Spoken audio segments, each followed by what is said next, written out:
சொல்லுங்கள், எங்கேருந்து வரீங்க, எந்த ஊர்? நாங்கள் திண்டுக்கல். எந்த ஊர் சார் நீங்கள்? திண்டுக்கல் கொசோட்டி.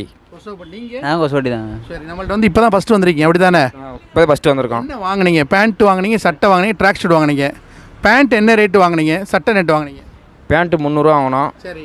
சட்டை 500 வாங்கினோம். சரி, நம்மள்ட்ட 300 வாங்கின பேண்ட் எவ்வளோ வரும் வெளியே?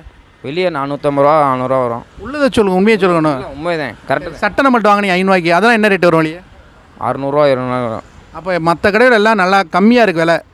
குவாலிட்டி அதை சொல்லுங்கள். குவாலிட்டி தான் மெயின், விலை கம்மிங்கிறது மெயின் கிடையாது. குவாலிட்டி குவாலிட்டியாக தான் இருக்குது. நல்ல குவாலிட்டி. உண்மையாக சொல்லுங்கள் ப்ரோ. குவாலிட்டியாக தான் இருக்குது. இப்போ சாணாபேட்டில் தான் உங்கள் ஃப்ரெண்ட்ஸ் நிறையா இருப்பாங்க. அடுத்த வருஷம் திருவிழான்னு சொன்னீங்க, அடுத்த வாரம் திருவிழா. நானாக உங்களுக்கு கேட்கல, நீங்களே சொன்னீங்க. எல்லாம் நம்மள்ட்ட வரீங்க. குரூப் செட் சொன்னீங்க. குரூப் செட் எத்தனை செட் தேவைப்படும் உங்களுக்கு? அது 22 குறைஞ்சது நம்ம குரூப் செட் பார்த்தீங்கன்னா 50லேருந்து 500 பண்ணுறோம். ஸ்டார்டிங் 250 1000 வரைக்கும் குரூப் செட் பண்ணுறோம். வேணுங்கிற கால் பண்ணுங்கள். ஸோ நெக்ஸ்ட்டு இப்போ தான் ஃபஸ்ட்டு, ஆனால் நெக்ஸ்ட்டு வந்து பசங்களோட தான் வருவீங்க அப்படின்னு சொல்லியிருக்கீங்க. ரேட்டெல்லாம் கம்மி, குவாலிட்டி நல்லா.